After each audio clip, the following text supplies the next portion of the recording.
बिस्मिल्लाहिर्रहमानिर्रहीम। सब देखने वाले एक मरतबा दुरूद पाक पढ़ने अल्लाहुम्मा सल्ली अला सय्यिदिना मौलाना मुहम्मद व अला आलिहि वसहबिहि बारिक वसल्लम वसल्लु अलैहि। अस्सलाम वालेकुम, एडवोकेट मोहम्मद आसिफ असलम और आप देख रहे हैं ला एजुकेशन अकेडमी चैनल।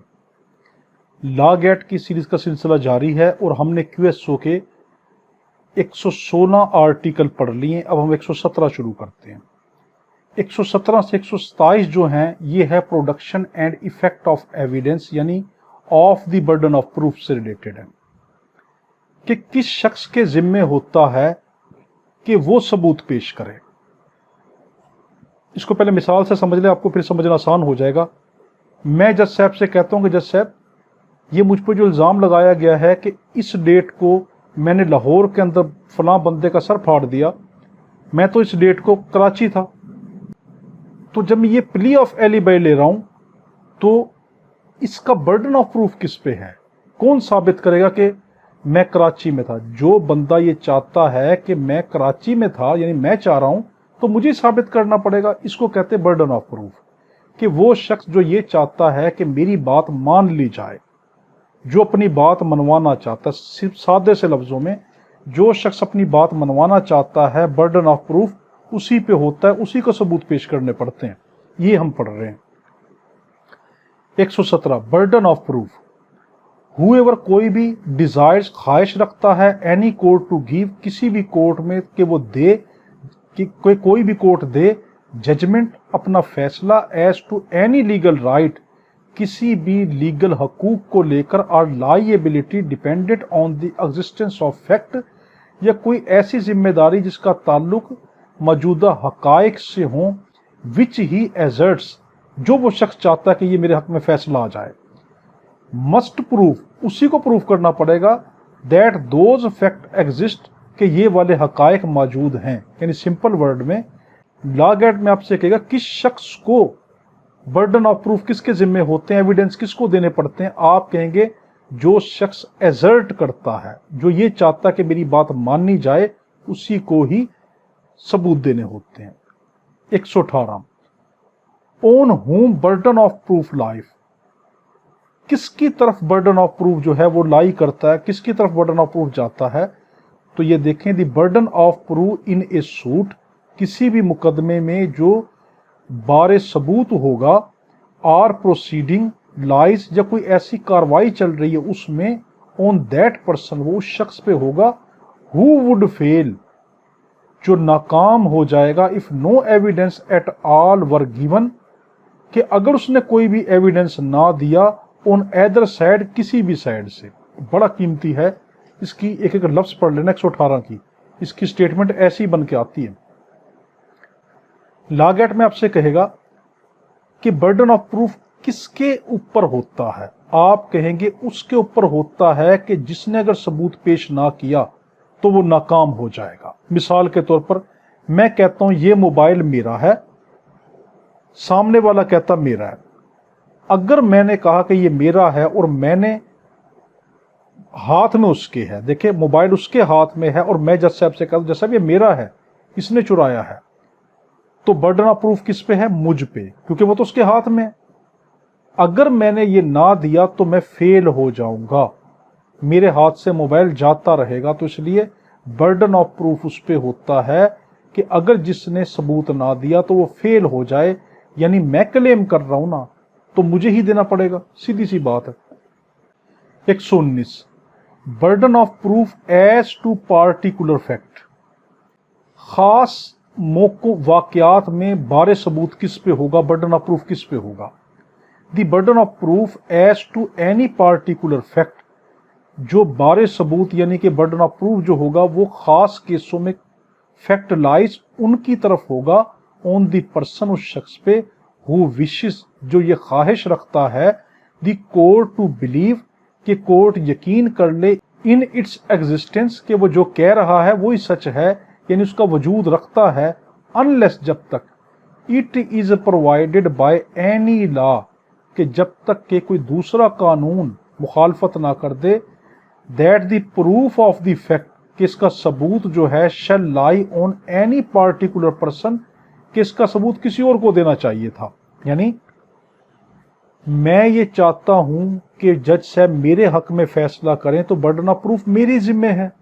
जब तक कि कोई ऐसा कानून नया ना आ जाए कि जिसमें यह कह दिया जाए कि भाई जो शख्स ख्वाहिशात रखता है ना कि ये फैसला मेरे हक में हो, आज के बाद उन बंदों को रियायत दी जाती है कि वो बर्डन ऑफ प्रूफ पेश ना करें, बल्कि दूसरी पार्टी पेश करेगी।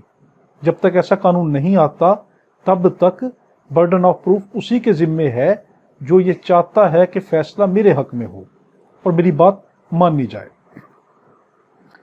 120 burden of proof of proving fact to be proved to make evidence admissible. सबूत को काबिल कबूल बनाने के लिए किस पे बारे सबूत की जिम्मेदारी होगी।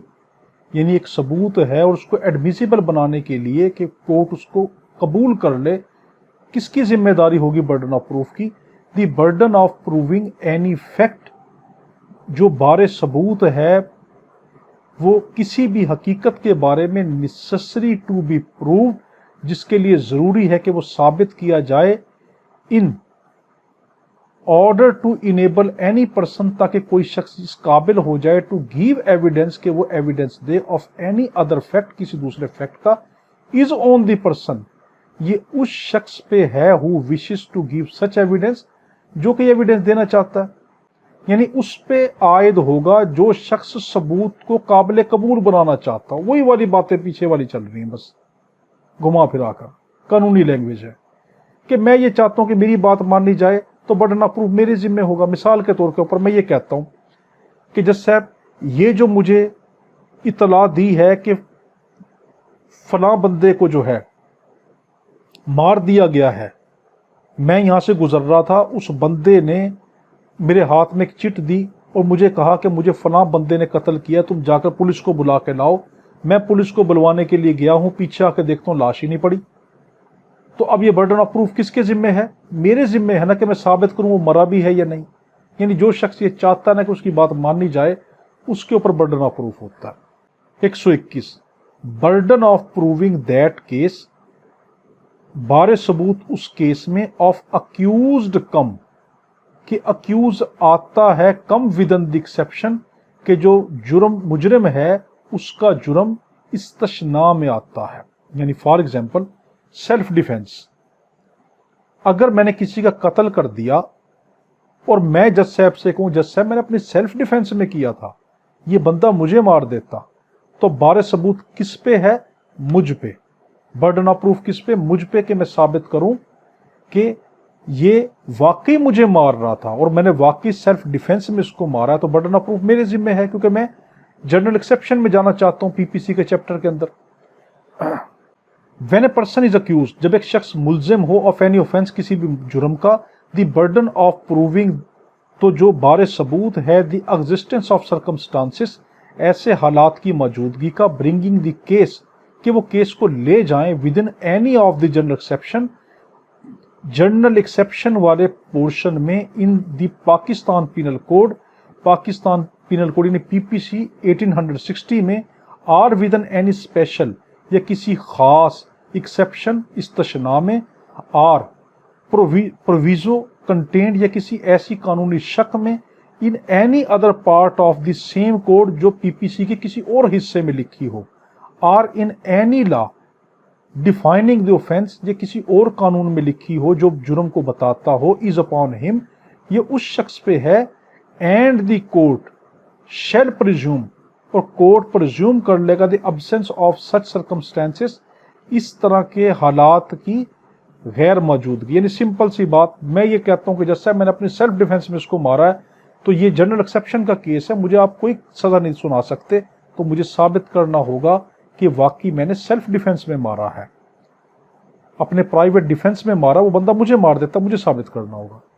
122 burden of proving fact specially with in knowledge, burden of proof किसके जिम्मे होगा? जब कोई केस ऐसा हो जिसका ताल्लुक इल्म से हो, यानी नॉलेज हो, किसी चीज की खबर से हो, तो बर्डन ऑफ प्रूफ उसके जिम्मे होगा जिसको उसकी खबर होती है।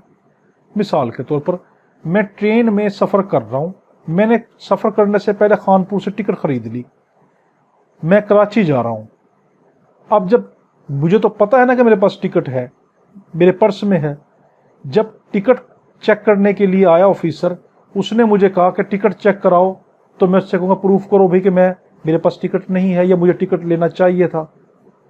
तो इस तरह की गैर मकबूल बातें नहीं करूँगा, क्योंकि बर्डन ऑफ प्रूफ मेरे जिम्मे है, क्योंकि मेरे नॉलेज में है कि मैंने टिकट लिया है, तो बर्डन ऑफ प्रूफ मेरे जिम्मे होगा, उसके जिम्मे नहीं होगा कि वो ये साबित करे कि इसके पास टिकट नहीं है, बल्कि मुझे दिखाना पड़ेगा।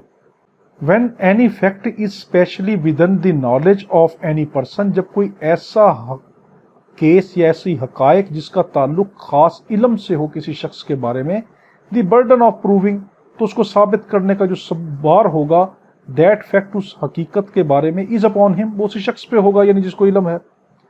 123 burden of proving death of person, उस शख्स की मौत का बर्डन ऑफ सबूत किस पे होगा, to have been alive within 30 year, जिसके बारे में ये कहा जाता था कि वो 30 साल से जिंदा है, और मैं कहता हूं वो मर गया है। आम लोग कहते हैं कि वो शख्स जिंदा है, 30 साल से हम उसको जिंदा ही देख रहे हैं, मगर मैं कहता हूं नहीं, वो मर चुका है। तो फिर ऐसे शख्स की मौत का बारे सबूत किस पे होगा, जिसके लिए मालूम हो कि 30 साल के अंदर जिंदा था। यानी देखें, सब्जेक्ट टू आर्टिकल 124, 124 आर्टिकल को लेते हुए, व्हेन द क्वेश्चन इज, अगर क्वेश्चन ये हो whether a man is alive और डेड, कि क्या कोई शख्स जिंदा था या मर गया था, एंड इट इज शोन, और ये जाहिर किया जाता है, that he was alive within 30 year, और ये कहा जाता है कि वो तो 30 साल में जिंदा फिर रहा था।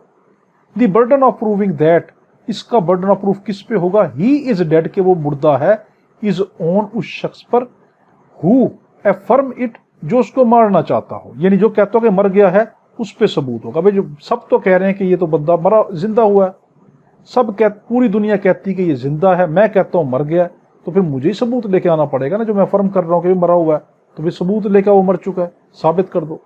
124 burden of proving that person, ऐसे शख्स का burden of proof who is alive, जो जिंदा है, who has not been heard, मगर उसकी इतला नहीं मिल रही, ऑफ फॉर 7 ईयर, 7 साल से। कोई ऐसा शख्स जो 7 साल से ऐसा गुम हुआ है कि खानदान वाले, इर्द गिर्द वाले सब ढूंढ ढूंढ कर थक गए, मगर उसके मुर्दा होने और जिंदा होने की कोई इतला नहीं मिल रही, तब किसके ऊपर बर्डन ऑफ प्रूफ होगा।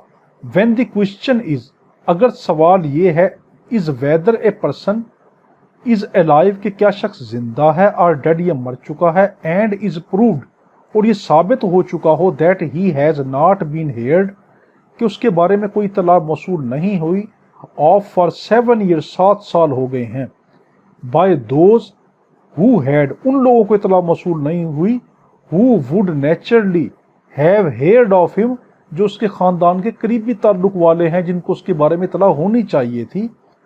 If he had been alive, कि क्या वो जिंदा है या नहीं, उनको भी नहीं पता, करीबियों को भी नहीं पता, तब the burden of proving that, तब बर्डन ऑफ प्रूफ क्या होगा, he is alive is shifted, के वो जिंदा है, वो शिफ्ट किस पे हो जाएगा, टू पर्सन, उस शख्स पे, हु एफर्मिट, जो उसका दावा कर रहा है। तो यानी सीधी सी बात, दुनिया जब कुछ और कह रही हो, मैं कुछ और कह रहा हूं, कि मैं कहता हूं कि वो शख्स मर चुका है और दुनिया कहती है जिंदा है, तब मुझे साबित करना पड़ेगा। 125 burden of proof as to relationship, burden of proof उन ताल्लुकात के बारे में, in the cases of partners, कौन से केस ऑफ पार्टनरशिप के हों, लैंडलॉर्ड एंड टेनेंट, किराएदारी से रिलेटेड हों, प्रिंसिपल एंड एजेंट, कोई प्रिंसिपल उसके एजेंट के हों, तब। When the question is whether, जब सवाल ये हो कि आया कि पर्सन और पार्टनर के, ये क्या ये लोग पार्टनर हैं या नहीं, लैंडलॉर्ड एंड टेनेंट, क्या ये आपस के अंदर किराएदार और मालिक मकान है या नहीं, और प्रिंसिपल एंड एजेंट, या क्या वो प्रिंसिपल और एजेंट हैं या नहीं, and it has been shown, और ये जाहिर हो चुका हो, that they have been acting as such, कि उनके दरमियान ऐसा रिश्ता रहा है। द बर्डन ऑफ प्रूविंग, अब इसको साबित करने का जो बर्डन होगा, that they do not stand, कि ऐसा नहीं था, और हैव सीज्ड, या था तो बंद हो गया, to stand, to each other in those relationship, इन तरह के ताल्लुकात में रिस्पेक्टिवली बिलतरतीब, इज ऑन पर्सन उस शख्स पे होगा, हु एफर्मिट जो ये चाहता है कि बर्डन ऑफ प्रूफ खत्म हो गया है। यानी मैं किरायादार हूं किसी शख्स का, वो मेरा मालिक मकान है, मैं किराएदार हूं। ये बात मशहूर है कि वो मैं मालिक मकान का किराएदार हूं और दूसरा शख्स ये कहता है कि भाई इनकी किराएदारी खत्म हो चुकी है, ये किराएदारी का जो था इनका एग्रीमेंट खत्म हो चुका है। अब ये जो शोर मचाता फिर रहा है कि किराएदारी का एग्रीमेंट खत्म हो चुका है, उसी को प्रूफ करना पड़ेगा कि हाँ खत्म हुआ है या नहीं। ये वाली बात है। मैं आपको नुक्ता बता दूं, जो बंदा शोर मचाता फिर रहा हो ना, बस आप यहां से देख लिया करो, जो ये शोर मचाता फिर रहा हो, नहीं इस तरह नहीं इस तरह हुआ, इस तरह नहीं इस तरह हुआ, तो उसी को साबित करना होता है। ठीक है, जनरल हालात में। 126 burden of proof as to ownership. Burden of proof किसके मुतालिक? मलकियत के मुतालिक। व्हेन द क्वेश्चन इज, जब सवाल ये हो, whether any person is owner of anything, कि क्या कोई शख्स किसी चीज का मालिक है, of which he is shown to be in possession, कि ये जाहिर हो चुका हो कि वो चीज उसके कब्जे में भी है। The burden of proving that, तो बर्डन ऑफ प्रूफ किसके जिम्मे होगा? He is not the owner, जो मालिक नहीं है, is on the person who affirm, जो इसका फर्म करता है that he is not owner, के वो ऑनर नहीं है। यानी मलकियत और कब्जा अगर एक शख्स रखता हो, तब बारे सबूत उस पर है जो मलकियत ना रखने का दावा करे, यानी जो मलकियत पे सवाल उठाए। ये किताब मेरे हाथ में है, तो किताब मेरे हाथ में, मैं कहता हूं मेरी किताब है, भी मैं अपनी किताब से पढ़ा रहा हूं। दूसरी तरफ से एक शख्स आता है, वो कहता है ये किताब तो मेरी है। अब जज साहब से मैं कहूंगा, जज साहब मेरे हाथ में है ना, तो मेरी हुई ना। इस शख्स से कहो जो ये शोर मचाता फिर रहा है, वही वाला सवाल जो मैंने कहा, शोर मचाता फिर रहा है कि ये मेरी है, तो प्रूफ ये करके दिखाए। मैं क्यों प्रूफ करता फिरूं? मेरी चीज तो मेरे हाथ में है। जब चीज भी मेरे हाथ में, कब्जा भी मेरे पास, मालिक भी मैं, तो मैं क्यों प्रूफ करूं भाई कि ये चीज मेरी है या नहीं? वो शख्स जिसका कब्जा नहीं वो प्रूफ करे, शोर मचाता वो फिर रहा है तो वो प्रूफ करेगा। अब है 127 प्रूफ ऑफ गुड फेथ, सबूत के अच्छी नियत थी इन ट्रांजैक्शन, किसी लेन देन में, किसी मुआहदे में, where one party is in relation, जहां पे एक पार्टी ऐसे ताल्लुक में हो, ऑफ एक्टिव कॉन्फिडेंस, कि उसका पलड़ा भारी हो। मिसाल के तौर पर समझें, एक बच्ची है मेरे पास पढ़ती है, मैं उससे कहता हूं कि बेटा ये आपका जो मोबाइल है ना, ये आप बेचना चाहती हो? उसने कहा जी सर मैं बेचना चाहती हूं। मैंने कहा कितने का? उसने कहा 10,000 रुपए का। मैंने कहा बेटा मुझे बेच दो। उसने मुझे बेच दिया। जब वो घर गई तो उसके वालिदैन ने उसको डांटा कि क्यों तुमने मोबाइल सर को दिया, ये मोबाइल तो 20-25 हजार रुपए का था। अब क्योंकि उसने मेरी इज्जत की, मेरे से इन्फीरियर है, मेरी पोजीशन एक्टिव है, उसकी पैसिव है। अब ये मामला अदालत में चला जाता है, तो अब बर्डन ऑफ प्रूफ किसके जिम्मे होगा? कि मैंने तो सच्ची नीयत से लिया था। तो बर्डन ऑफ प्रूफ किसके जिम्मे है? जो एक्टिव पोजीशन में है, यानी मेरे जिम्मे है। मुझे साबित करना पड़ेगा, क्योंकि मैं एक्टिव पोजीशन में, वो बच्ची तो मुझसे इन्फीरियर है, वो तो मेरी इज्जत करने की बुनियाद के ऊपर मुझे दे गई, तो मुझे साबित करना पड़ेगा, क्योंकि मैं एक्टिव पोजीशन में हूं, कि जज साहब देखिए इतनी बच्चियां बैठी थी, इनकी मौजूदगी में मैंने इससे कहा था कि ये आपने बेचना है, तो उसने कहा बेचना है, तो ये बच्चियां इसका सबूत है। तो जो एक्टिव पोजीशन में होता है उसको सबूत देना पड़ता है, और जो लोअर पोजीशन में होता है उसको सबूत नहीं देना होता। When there is a question, जब सवाल हो as to the good faith of the transaction, के क्या इनके दरमियान जो ट्रांजैक्शन है वो अच्छी नियत से हुई है, बिटवीन दी पार्टियों के दरमियान, वन ऑफ होम, जिनमें से एक स्टैंड टू दी अदर, दूसरे के मुकाबले में हो, इन ए पोजीशन ऑफ एक्टिव कॉन्फिडेंस, बड़ी पोजीशन पर। The burden of proving the good faith, तो जो गुड फेथ की बर्डन ऑफ प्रूफ है ऑफ द ट्रांजैक्शन, इस लेन देन की, इज ऑन द पार्टी, वो उस पार्टी पे है, who is in A position of active confidence, जिसका पलड़ा भारी है, यानी मैं एक्टिव पोजीशन में था। 128 बड़ा कीमती है, यह है लेजिटिमेसी ऑफ चाइल्ड, कि बच्चा क्या जायज है या नाजायज है, बड़ा कीमती है। बर्थ ड्यूरिंग मैरिज,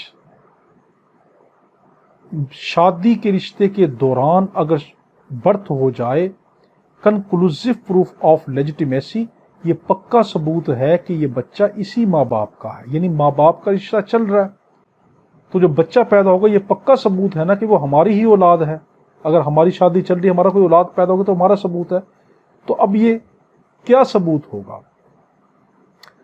तो ये सबूत ये होता है कि बच्चा 6 कमरी महीने से पहले पैदा ना हुआ हो। देखो ये मैं नुक्ता बता रहा हूं, ऐसा बच्चा, फॉर एग्जाम्पल मेरा और मेरी बीवी है, हमें कोई औलाद होती है और वो औलाद हमारी शादी होने की पहली दिन से लेकर 6 कमरी महीने, लूनर मंथ, कमरी महीने, अंग्रेजी नहीं कमरी महीने, चांद की तारीख है, तो चांद की तारीख के 6 माह से पहले पैदा ना हुआ हो।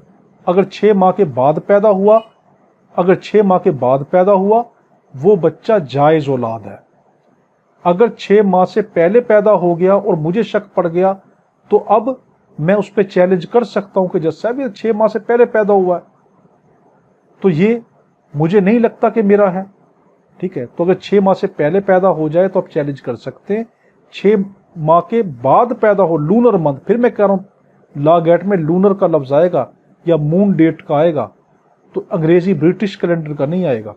द फैक्ट, हकीकत, that any person was born, कि कोई शख्स पैदा होता है during the continuous of a valid marriage, शादीशुदा बंधन के, जायज शादीशुदा बंधन के दौरान, बिटवीन हिज मदर, अपनी माँ से, एंड एनी मैन, और उसका जो वालिद है, and not earlier than the expiration of 6 lunar month, और 6 माह के से पहले पैदा ना हुआ हो। ठीक है, from the date of the marriage, उस मैरिज से, आर विद इन 2 ईयर, या वो पैदा हुआ हो कब, 2 साल बाद, आफ्टर द डेजोल्यूशन, जब उनकी तलाक हो गई हो। मैं भी बताता हूं। दी मदर रिमेनिंग अनमैरिड, मगर शर्त यह है कि मां ने शादी ना की हो। शैल बी कंक्लूसिव प्रूफ, ये पक्का सबूत है, that he is the legitimate child of that man, कि ये उसी आदमी की औलाद है जो उसका शोहर था। यानी शादी होने के, बस 2 नुक्ते याद रख ले, बिल्कुल सिंपल से, शादी होने के 6 कमरी महीनों के बाद जो बच्चा पैदा होगा वो जायज, जो पहले पैदा हो जाएगा तो वो नाजायज तस्वुर किया जा सकता है, अगर बाप इतराज करे तो। अगर नहीं करता तो कोई मसला नहीं। और वो बच्चा भी जायज तस्वुर होगा कि जब तलाक हो जाए और तलाक होने के डेजोल्यूशन ऑफ मैरिज के 2 साल के पीरियड के दौरान वो पैदा हो, तो वो भी लेजिटिमेट होता है। मगर शर्त बड़ी कीमती कि औरत जो है डेजोल्यूशन ऑफ मैरिज के बाद गैर शादीशुदा रही हो, उसका कहीं और निकाह ना हुआ हो। ये बड़ी कीमती लफ्ज है। इसका आगे लिखा हुआ है 128A में, the husband had refused, unless the husband had refused, जब तक के शोहर मुंह से इनकार ना कर दे, टू ओन द चाइल्ड, कि ये बच्चा मेरा है, or the child was born after the expiration of 6 lunar month from the date on such women, ये ऐसा बच्चा कि वो 6 उस कमरी महीनों के बाद पैदा हुआ हो, दी वुमेन हैड एक्सेप्टेड, की औरत ने कबूल कर लिया हो, दैट द पीरियड ऑफ इद्दत had come to an end, कि मेरी इद्दत का पीरियड खत्म हो चुका था। अब यहां पे एक बड़ा कीमती आगे आ रहा है 2, इसको बड़ा गौर से देखना।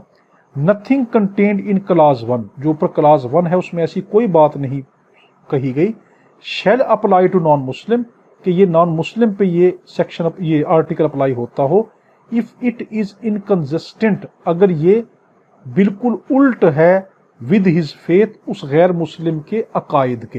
यानी सिंपल वर्ड में 128 आर्टिकल मुसलमानों पे अप्लाई होगा और ये गैर मुस्लिम पे अप्लाई नहीं होता अगर ये उनके किसी अकायद से टकराता हो।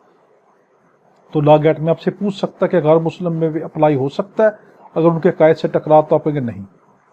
129 कोर्ट में प्रिज्यूम, कोर्ट ये चीज कयास कर लेगी, कोर्ट ये बात सोचकर बैठ जाएगी ऑफ सर्टेन फैक्ट, कि इन खास हालात को, क्या, दी कोर्ट में प्रिज्यूम, कोर्ट ये बात सोच लेगी, दी एग्जिस्टेंस ऑफ एनी फैक्ट, के कोई जो हकीकत है वो वजूद रखती है, विच इट थिंक, जो वो सोचती है, लाइकली टू हैव हैपेंड के ऐसा हुआ था, regard being had to the common course of natural event, जो एक आम हालात के ताबे इस तरह होता है, ह्यूमन कंडक्ट इंसानी किसी कंडक्ट को लेकर, and public and private business या किसी पब्लिक या प्राइवेट बिजनेस को लेकर, इन देयर रिलेशन इनके ताल्लुक में, टू द फैक्ट उस हकीकत को, ऑफ द पार्टिकुलर केस कुछ खास पार्टिकुलर केस को, यानी उनको कयास करेगी जो करीने कयास हों, मगर वक्त इंसानी रवैया सरकारी व निजी मामलात की निस्बत से लिहाज रखना होगा। यानी कोर्ट हर उस चीज को कयास कर सकती है कि जो लॉजिक के खिलाफ ना हो, बस इतनी सी बात है। अब यहाँ पे 129 भी बड़ा कीमती है, वो है उसका ताल्लुक है अकॉम्प्लिस से, जो हमने 16 में पढ़ा था, आर्टिकल 16 में। अकॉम्प्लिस क्या था? शरीके जुर्म। उसमें कहा गया था कि शरीके जुर्म जो अकॉम्प्लिस है वो एक काबिले एतबार, वो एक ऐसा शख्स है कि जो कंपिटेंट है विटनेस, यानी उसकी गवाही कंपिटेंट है। आर्टिकल 16 में क्या कहा गया था कि जो अकॉम्प्लिस है वो एक कंपिटेंट विटनेस है, मगर 129 बी क्या कहता है? ये उसका उल्ट कहता है। ये कहता है कि अकॉम्प्लिस जो शरीके जुर्म है, जिसने जुर्म में हिस्सा लिया था, आज वो सरकारी गवाह बनकर बैठ गया है, वो इतना दूध का धुला हुआ इतना शरीफ आदमी नहीं है कि उसकी बातों पे आंखें बंद करके यकीन कर लिया जाए, बल्कि उसको परख लो, जांच लो और सबूत भी तलाश कर लो, क्या पता ये अपना सारा वबाल उन बेचारों पे दूसरों पे डाल रहा हो। तो 129 बी में ये कहा गया। तो अब हम कंप्रोमाइज कैसे करेंगे दोनों में? वो कहती है कि कंपिटेंट विटनेस है, ये कहती है कि वो उसकी बात काबिल एतबार नहीं है, तो कैसे करेंगे? तो इन दोनों में सुलह इस तरह करेंगे, कंप्रोमाइज इस तरह करेंगे, तत्बीक कैसे करेंगे कि अकम्प्लिस बेशक के कंपिटेंट विटनेस है, ठीक है 16 के मुताबिक, मगर 129 के मुताबिक उस पर भरोसा करने से पहले थोड़ी छानबीन कर लेनी चाहिए। इस तरह इनकी कंप्रोमाइज हो गया, तत्बीक होगी दोनों में। अब है हमारे पास of the examination of witness, chapter हमारे पास 10 शुरू हो गया। 130 article, order of production and examination of witness. किस तरीके से हम कोई चीज पेश करेंगे और जो एग्जामिनेशन होगा, विटनेस का जो हम एग्जामिनेशन करेंगे, उस पर जरक वगैरह करेंगे, चीफ करेंगे, वो किस तरह होगा। दी ऑर्डर, तरतीब, इन विच विटनेस आर प्रोड्यूस, कि विटनेस कैसे लाए जाएंगे, एंड एग्जामिन्ड, और उनका मुआयना किया जाएगा, उन पर एग्जामिन किया जाएगा, शैल बी रेगुलेटेड, वो जरूर शैल के साथ है, रेगुलेटेड बाय द लॉ, वो उस कानून के मुताबिक करेंगे, एंड प्रैक्टिस, और ऐसी प्रैक्टिस के मुताबिक करेंगे, फॉर द टाइम बीइंग, जो नाफिजुल वक्त हो, relating to civil and criminal procedure respectively, जिनका ताल्लुक सिविल प्रोसीजर से हो या क्रिमिनल से हो, बिल तरतीब। And in the absence of any such law, और अगर कोई ऐसा कानून नहीं है तब क्या करेंगे, by the discretion of the court, तब कोर्ट की सवाबदीद पे होगा। बड़ा कीमती, आपसे लागैट में कहेगा क्रिमिनल केस में किस तरीके से गवाह सुने जाएंगे और सिविल केस में किस तरह सुने जाएंगे। आप कहेंगे जो तरीका क्रिमिनल केस ने बताया उसके गवाह उस तरह सुने जाएंगे, जो सिविल ने बताया उसके गवाह उस तरह सुने जाएंगे। अब आपसे कहेगा अगर सिविल में भी नहीं बताया और क्रिमिनल में भी नहीं बताया कोई तरीका किस तरह सुने जाएं, अब किसकी बात हम मानेंगे? तो आप कहेंगे डिस्क्रिशन ऑफ कोर्ट है, अदालत की सवाबदीद है कि वो जो कह देगी उसकी बात माननी जाएगी। अब है 131, यानी जज टू डिसाइड, जज डिसाइड करेगा as to admissibility of evidence, कि कौन सा एविडेंस एडमिसिबल है या नहीं। व्हेन अदर पार्टी, जब कोई भी party proposes to give evidence, वो रखती है अपने कोई एविडेंस ऑफ एनी फैक्ट, किसी हकीकत से मुताल्लिक, द जज में आस्क, जज पूछ सकता है द पार्टी से, proposing to give the evidence, कि आप जो एविडेंस दे रहे हो उसको प्रपोज करें, इन व्हाट मैनर, किस मैनर से, द एलिज फैक्ट, जिन फैक्ट के मुतालिक इल्जाम लगाया गया है, इफ प्रूव्ड, अगर साबित हो जाए, वुड बी रेलिवेंट, वो रेलिवेंट है, एंड द जज शैल एडमिट, और फिर जज जो है वो एडमिट करेगा। मैं बताता हूं अभी द एविडेंस, एविडेंस को इफ ही थिंक्स, अगर वो सोचता है या समझ जाता है दैट द फैक्ट, कि ये जो हकीकत है, इफ प्रूव्ड, ये साबित हो जाती है, would be relevant and not otherwise, कि वो रेलिवेंट है। यानी अगर कोई शहादत पेश करना चाहे तो जज सवालात कर सकता है, और जब जज जान ले कि ये बात रेलिवेंट है तो उसको कबूल करेगा। यानी जज ने एक शहादत ले रहा है आपसे, लॉ गेट में कहेगा जज साहब एक शहादत लेना चाहते हैं, मगर जज उसके ऊपर थोड़ी सी छानबीन करना चाहते हैं, तो क्या जज छानबीन कर सकते हैं शहादत लेने से पहले? आप कहेंगे हाँ। फिर आपसे लॉ गेट में कहेगा और जज साहब को पता चल गया कि ये बात रेलिवेंट है इस मुकदमे से, तो क्या अब जज उसको रिजेक्ट कर सकता है? आप कहेंगे नहीं। जब ये प्रूफ हो जाए कि ये बात इस मुकदमे से रेलिवेंट है, छानबीन में साबित हो जाए, अब जज साहब जो है वो शेल के साथ जरूर उस बात को लेंगे, उसको शामिल करेंगे। 131 की आर्टिकल की जो अगली प्रोविजन है 2,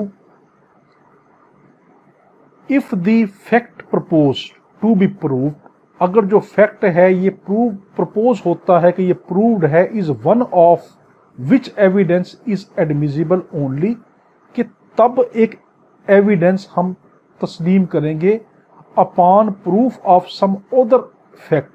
मैं भी बताता हूं इसको, दूसरे फैक्ट के प्रूफ होने पर। सच लास्ट मेंशन फैक्ट, जो दूसरा फैक्ट होगा मस्ट बी प्रूव्ड, वो पहले प्रूफ करना होगा, before evidence is given of the fact first mentioned, इससे पहले कि हम पहले का सबूत दें। अनलेस द पार्टी अंडरटेक, जब तक के पार्टी जिम्मेदारी कबूल ना कर ले, टू गिव प्रूफ के वो सबूत देती है ऑफ सच फैक्ट इसके मुतालिक, and the court is satisfied, और कोर्ट सेटिस्फाइड हो जाती है विद सच अंडरटेकिंग, कि नहीं ये जो जिम्मेदारी उठा रही है ठीक है। यानी अगर दो वाकयात आपस में लिंक हों, एक वाक्य का ताल्लुक दूसरे से हो, तो हम पहले वाले का सबूत देंगे या दूसरे का? तो इसमें क्या कहा गया, जो लास्ट मेंशन्ड है यानी जो दूसरा है पहले उसका सबूत देंगे, फिर बाद में पहले का देंगे। हाँ, अगर पार्टी कहती कि जैसा मैं जिम्मेदारी मैं देती हूं, आप पहले वाले का सबूत ले लें, वो बात सच्ची है, पहले उसको देख लें, मैं जिम्मेदारी उठाती हूं कि दूसरी भी सच्ची ही होगी, तब जज साहब क्या करेंगे, अगर लिंक्ड है आपस में तो जज साहब क्या करेंगे कि फिर उसका पहले का सबूत लेंगे, वरना तो जज साहब क्या करेंगे, पहले दूसरे वाले का सबूत लेंगे फिर पहले का लेंगे। इसकी तीसरी प्रोविजन में है, if the relevancy of one alleged fact, अगर रेलिवेंट है एक एलिज फैक्ट, एक इल्जाम लगाया हुआ फैक्ट, डिपेंड अपॉन अनदर, और वो इन्हिसार करता है, ऊपर लिंक था यहां पे इन्हिसार करता है, अनदर एलिज फैक्ट, दूसरे फैक्ट पर, बीइंग फर्स्ट प्रूव्ड, कि जो पहले प्रूफ हो, द जज में, जज अगर चाहे तो, इन हिज डिस्क्रिशन, अब जज की सवाबदीद पर है, एदर परमिट, चाहे तो वो इजाजत दे दे, evidence of his first fact to be given, के चाहे तो पहला वाला फैक्ट दे दो, बिफोर द सेकंड वाले से, fact is proved, second fact को प्रूव होने से पहले, आर रिक्वायर एविडेंस, या चाहे तो वो रिक्वायर कर सकता है कि आप एविडेंस दे दो, to be given of the second fact before the evidence is given of the first, या दूसरे का पहले दे दो। यानी अगर एक वाक्य दूसरे वाक्य पे इन्सार करता है कि अगर एक वाक्य हुआ है तब दूसरा होगा, तब जज साहब की सवाबदीद पर है कि वो चाहे तो पहले वाले का सबूत पहले ले ले, चाहे तो बाद वाले का ले ले। 132 एग्जामिनेशन इन चीफ। अब आ गया एग्जामिनेशन, पहले इसको समझ लें।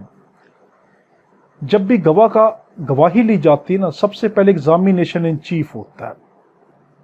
वो क्या होता है कि गवाह आकर अपने बारे बताता है कि मैंने अपनी आंखों से ये देखा, ये देखा, ये देखा। उसको टोका नहीं जाता, उसकी कहानी को उस तरह सुना जाता है जिस तरीके से वो खुद सुनाना चाहता है। हाँ, अगर वो कोई इर्द गिर्द की फजूल बातें करता फिर रहा है तो फिर जो है फिर उसको कहा जाएगा भाई ये बातें रेलिवेंट नहीं है, मेन मुद्दे पे आ जाओ, वरना उसको नहीं टोका जाएगा।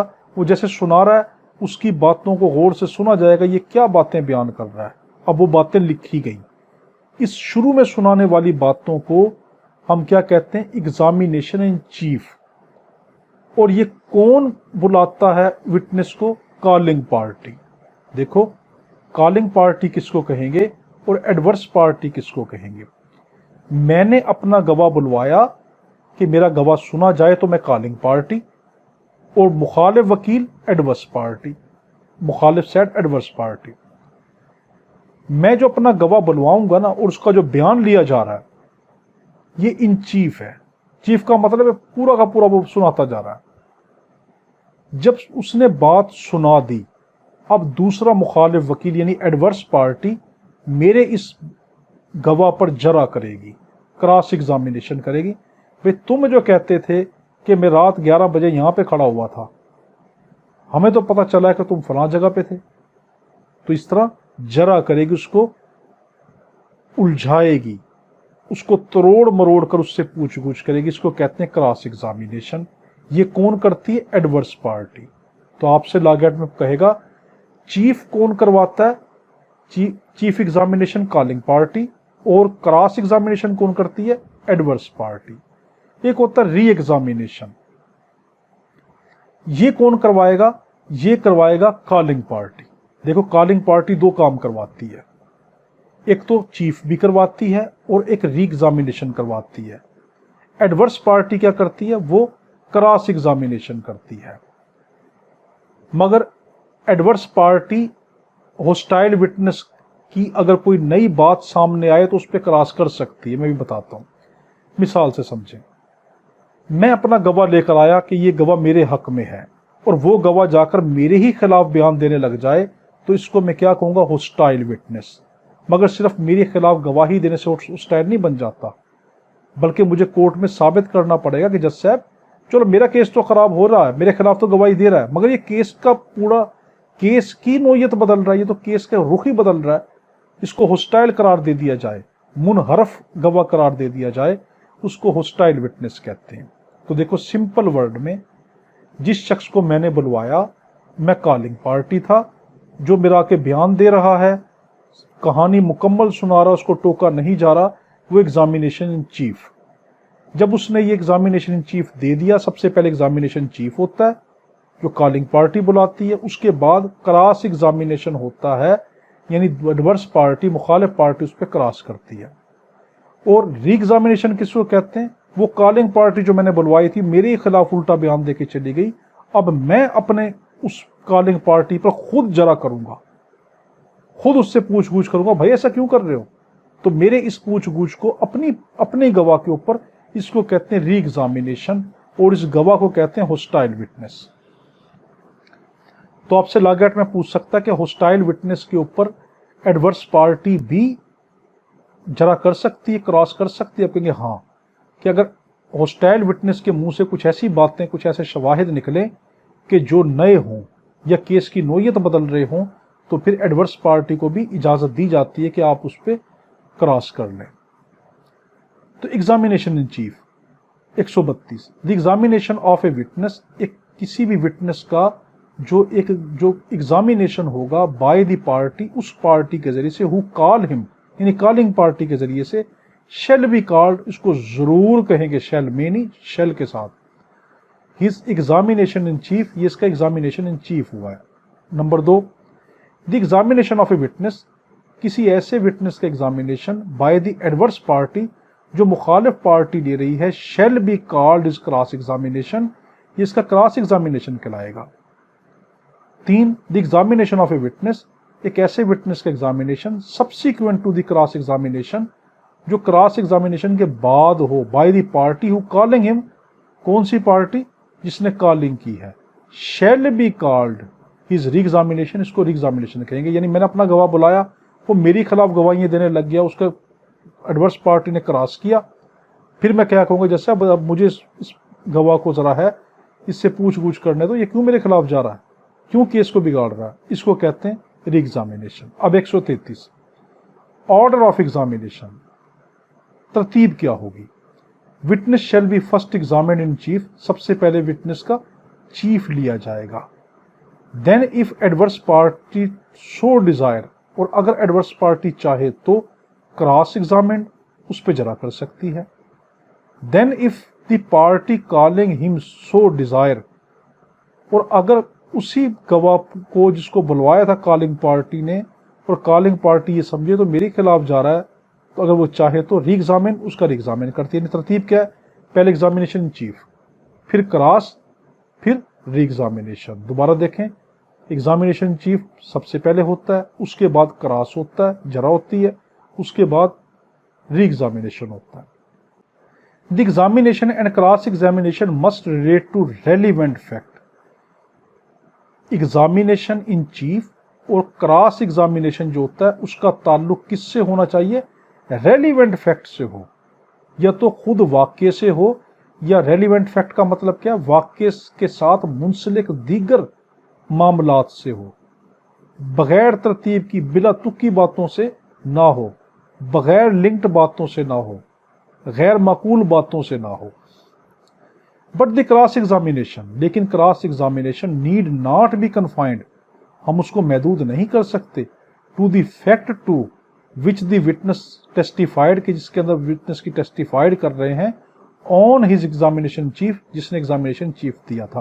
यानी सिंपल वर्ड में, एग्जामिनेशन इन चीफ के अंदर हम उससे रेलिवेंट सवाल ही पूछेंगे, ना उससे हम जो है ऐसे सवाल पूछेंगे कि जो उस शख्स को हम ये कहेंगे कि ये लीडिंग क्वेश्चन है।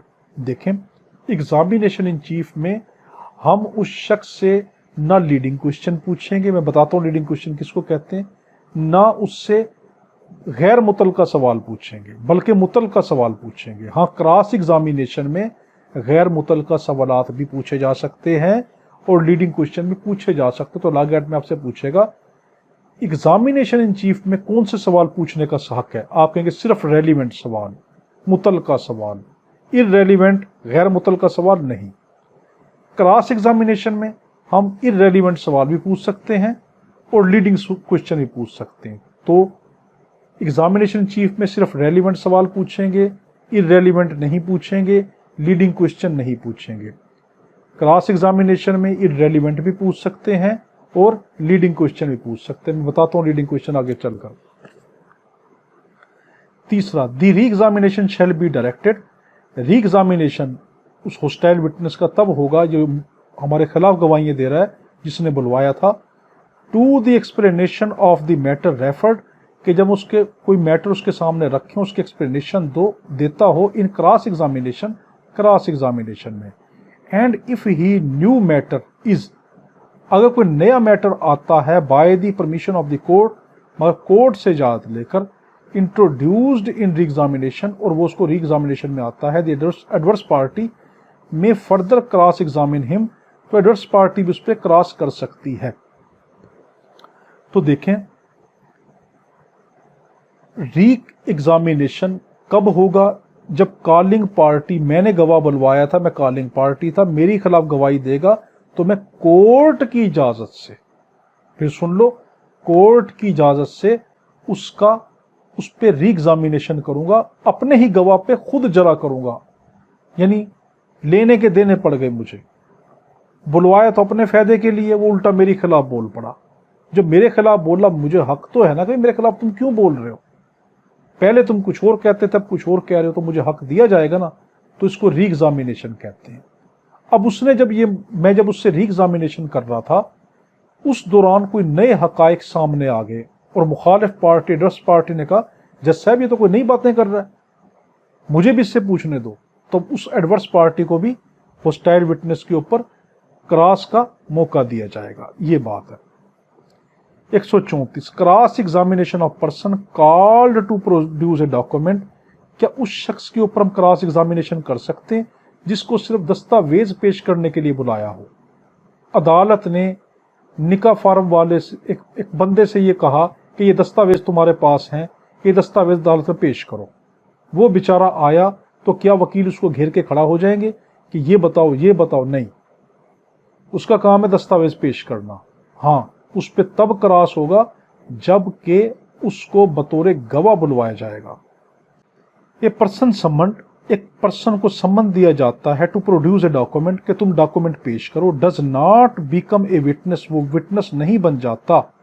बाय द mere फैक्ट, सिर्फ ये बात कह देने से, दैट ही प्रोड्यूस इट, कि वो इस दस्तावेज को पेश करे, and can not be cross examine, और हम इसके दस्तावेज पेश करने पे उसको क्रॉस एग्जामिन नहीं करेंगे, उस पर जरा नहीं करेंगे, अनलेस जब तक, अनलेस एंड अनटिल जब तक के he is called as a witness, जब तक कि उसको बतौर गवाह ना बुलवाएं। तो लॉ गैट में आपसे कहेगा जो शख्स डॉक्यूमेंट देने के लिए आता है तो क्या उस पर क्रॉस हो सकता है? कहेंगे नहीं। उस पर कब होगा? जब उसको बतौर विटनेस बुलाएंगे। 135 विटनेस टू करेक्टर, जो चाल चलन के गवाह होते हैं उन पे क्रॉस एग्जामिनेशन किया जा सकता है, मे के साथ, शैल नहीं, मे के साथ। विटनेस टू करेक्टर, चाल चलन के गवाह, विटनेस टू करेक्टर जो चाल चलन के गवाह होते हैं, may be cross examination and re examination, उन पे क्रॉस एग्जामिनेशन भी हो सकता है, री एग्जामिनेशन भी हो सकता है।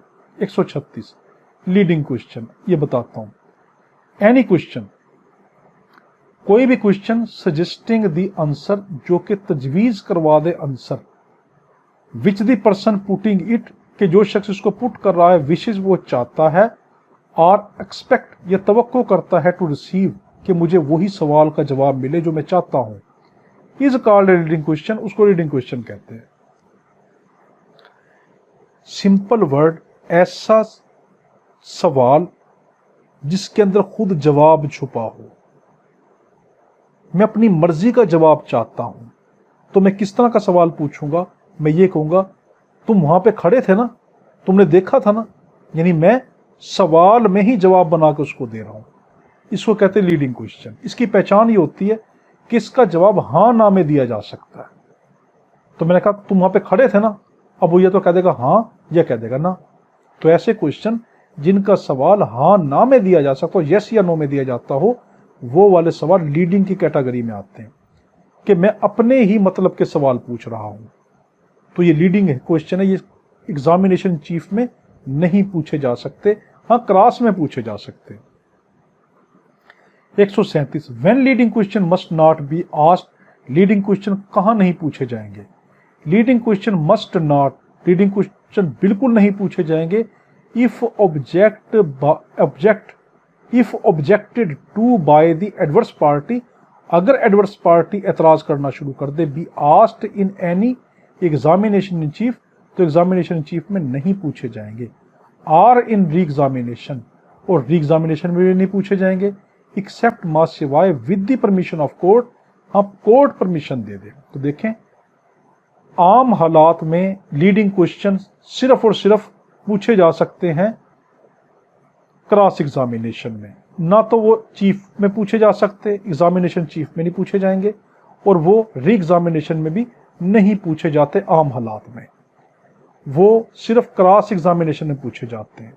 हाँ कोर्ट इजाजत दे दे तो हम लीडिंग क्वेश्चन को क्रॉस में भी पूछ सकते हैं, और उसको अगर कोर्ट इजाजत दे दे तो उसको हम चीफ में भी पूछ सकते हैं, और उसको हम री एग्जामिनेशन में भी पूछ सकते हैं, कोर्ट इजाजत दे तो।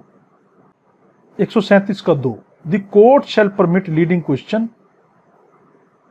कोर्ट जो है वो जरूर इजाजत देगी लीडिंग क्वेश्चन की, एज टू मैटर, ऐसे मामलों में, विच आर इंट्रोडक्टरी, जिनका ताल्लुक तारफी हो, और अनडिस्प्यूटेड, या ऐसा हो जिसके ऊपर कोई झगड़ा खड़ा ना होता हो, or which have in its opinion, या कोर्ट को ये लगता हो, उसका नजरिया हो, बीन ऑलरेडी सफिशिएंटली प्रूव्ड, कि ये वाले सवाल तो पहले ही प्रूफ हुए पड़े हैं, अब पूछने में क्या हो जाएगा। तो देखो कहां पर कोर्ट जो है वो लीडिंग क्वेश्चन पूछने की इजाजत जरूर देगी, कहां, या तो वो इंट्रोडक्टरी हो, तारुफी हो, या अनडिस्प्यूटेड हो, जिनके ऊपर झगड़ा खड़ा ना होता हो, या वो पहले से प्रूव हो चुके हों। एक चीज पहले प्रूफ हो ही चुकी है, अब उस पर कुछ भी कर लो, प्रूफ तो हो ही पड़ी है। 138 when leading question may be asked, leading question कहां पूछे जा सकते हैं? शैल नहीं, मे बी आस्क्ड, कहां पूछे जा सकते हैं? Leading question may be asked in cross examination, cross examination में पूछे जा सकते हैं। तो शैल नहीं, मे, दोबारा कह रहा हूं, लॉ गैट में कहेगा शैल के साथ पूछे जाएंगे, क्रॉस एग्जामिनेशन में नहीं। चाहे तो पूछे चाहे ना पूछे, शैल नहीं बल्कि मे के साथ क्रॉस में पूछे जा सकते हैं। 139 evidence as to matter in writing. लिखाई से क्या ताल्लुक होगा कि जिस वाक्य से कोई तहरीरी मामला वाजिया हो अदालत सवाल पूछ सकती है। ये कोई ऐसा वाक्य है जिससे कोई तहरीरी मामला वाजिया हो तो अदालत सवाल पूछ सकती है। मसलन evidence as to matter in writing, ऐसे सबूत जिनके मामला राइटिंग से हो। Any witness may be asked, आप किसी भी विटनेस को पूछ सकते हैं वाइलिस्ट अंडर एग्जामिनेशन, जब उसका एग्जामिनेशन चल रहा हो। वेदर एनी कॉन्ट्रैक्ट, के आया कि ये मुआहदा, ग्रांट या ये ग्रांट और अदर डिस्पोजिशन ऑफ प्रॉपर्टी, या प्रॉपर्टी की कोई दूसरी लिख पढ़, as to which he is giving evidence, जिसके बारे में वो सबूत दे रहा है, was not contained in the document, उसके बारे में तो इस डॉक्यूमेंट में लिखा ही नहीं और तुम सबूत देते फिर रहे हो। एंड इफ ही सेज, और अगर वो ये कहता है दैट इट वाज, कि ऐसा था, और if he is about to make any statement, जब वो कोई ऐसा बयान देगा, as to the content of any document, इस कंटेंट ऑफ डॉक्यूमेंट से रिलेटेड है ये चीज, which in the opinion of the court, और कोर्ट को ऐसा लगे, आर टू बी प्रोड्यूस्ड, कि इसको प्रोड्यूस करना चाहिए, पेश करवाना चाहिए ऐसी चीजें, द एडवर्स पार्टी में ऑब्जेक्ट, एडवर्स पार्टी चाहे तो एतराज कर सकती है, टू सच एविडेंस, ऐसे एविडेंस के मुतालिक, बीइंग गिवन, कि वो दिए जाएं, until such document is produce, कि वो डॉक्यूमेंट दिए जाने से पहले उस पर एतराज कर सकती है कि पहले मुझे तो बताओ क्या है, और until fact have been proved, या जब तक कि वो फैक्ट प्रूव ना हो गए, मैं बताता हूं अभी, विच इंटाइटल द पार्टी, जो पार्टी को इंटाइटल करें, हु कॉल्ड, जिसने उसको कॉल किया था, द विटनेस, विटनेस को, to give secondary evidence of it, कि उसका सेकेंडरी एविडेंस दे सकते हैं। सिंपल वर्डिंग में कि ए ने बी पे हमला किया, सी ने बयान किया, सी ने बयान दिया कि मैंने ए को डी से कहते हुए सुना था कि ए ने बी पे खत में इल्जाम लगाया था। ए ने, इससे भी सिंपल मिसाल, मैंने एक बंदे पे हमला किया और एक दूसरा बंदा पीछे से सुन रहा था कान लगाकर, ये आपस में इसने क्यों हमला किया, तो मुझे पता चला, उस बंदे को पता चला कि मैंने उस पर इसलिए हमला किया कि उस शख्स ने मुझसे फ्रॉड किया था। तो ये वाली बात अदालत में पेश की जा सकती है कि जो इनका मुआहदा हुआ था ना, इस मुआहदे की लिख पढ़ का असल मामला जैसे अब ये था कि इसने इस पे इसलिए हमला किया कि ये मामला ये था इस लिख पढ़ का कि इसने फ्रॉड किया हुआ था, ये जो चेक लिया हुआ था फ्रॉड का था। यानी ऐसी कोई तहरीर या ऐसा कोई मुआहदा जिससे रिलेटेड कोई ज़बानी शहादत काम आ सकती हो। तो देखो ज़बानी शहादत काम आ गई कि ये जो मुआहदा था जैसे ये फ्रॉड का था। मैंने खुद अपने कानों से सुना कि दूसरी पार्टी ने आसिफ से कहा था, देखो मैंने तुमसे फ्रॉड किया, तुमने मेरा क्या बिगाड़ लिया, तो आसिफ ने उसको मारा। तो ये बंदा, मैंने खुद सुना है कि इसने अपने कान मुंह से ये कहा था कि मैंने तुमसे फ्रॉड किया, तुमने मेरा क्या बिगाड़ लिया। तो ये जो कॉन्ट्रैक्ट है लिख पढ़ ये फ्रॉड की है, तो ऐसा कहा जा सकता है। आज के लिए आखिरी 140, cross examination as to previous statement in writing. अगर कोई साबका तहरीर बयान के मुताल्लिक हो तो उस पर जरा की जा सकती है अगर उसका ताल्लुक बाद वाले वाक्य से हो। यानी पहले कोई ऐसा बयान दिया हो तो अगर उसी बयान का ताल्लुक मेरे किसी बाद वाले मामले से है तो पहले वाले बयान पे ही जरा की जा सकती है। ए विटनेस में भी क्रॉस एग्जामिन, एक विटनेस पे हम एग्जामिनेशन कर सकते हैं, क्रॉस एग्जामिन कर सकते हैं एज टू प्रीवियस स्टेटमेंट, उसकी पिछली कोई बयान को लेके, made by him in writing, जो उसने तहरीरी शक्ल में दिया था, या आर रिड्यूस इनटू राइटिंग, या दिया था तो ज़बानी मगर उसको तहरीरी शक्ल में तहरीर कर लिया गया था, एंड रेलिवेंट टू मैटर, और उसका ताल्लुक हो उस मामले से इन क्वेश्चन जो बाद में अब चल रहा है। Without such writing being shown to him, उसको ये राइटिंग दिखाए बिना, और बीइंग प्रूव्ड, या प्रूव किए बिना, but if it is intended to contradict, लेकिन अगर इसका मतलब ये है कि वो कंट्राडिक्ट करती हो, मुतनाज़ा करती हो हिम उसको, बाय राइटिंग, राइटिंग के जरिए से मैं बताता हूँ हिज अटेंशन मस्ट, उसकी अटेंशन जरूर हो, before the writing can be proved, इस राइटिंग से कबल के प्रूफ हो, be call to those part, तो हम कॉल करेंगे उन पार्ट्स को ऑफ इट, इसके, which are to be used for the purpose of contradicting him, जो इसमें मुतनाज़ा पैदा करते हैं। सिंपल सी बात, अगर कोई ऐसी तहरीर जो पहले लिखी गई थी उसी तहरीर का ताल्लुक मेरे किसी बाद वाले मामले से हो, तो मैं पहली वाली तहरीर के ऊपर क्रॉस एग्जामिनेशन कर सकता हूं। ये बात थी। दुआ में याद रखना, अल्लाहुम्मा सल्ली अला सय्यिदिना मौलाना मुहम्मद व अला आलि साहब बारिक वसल्लम वसल्लम। अल्लाह हाफ़िज़।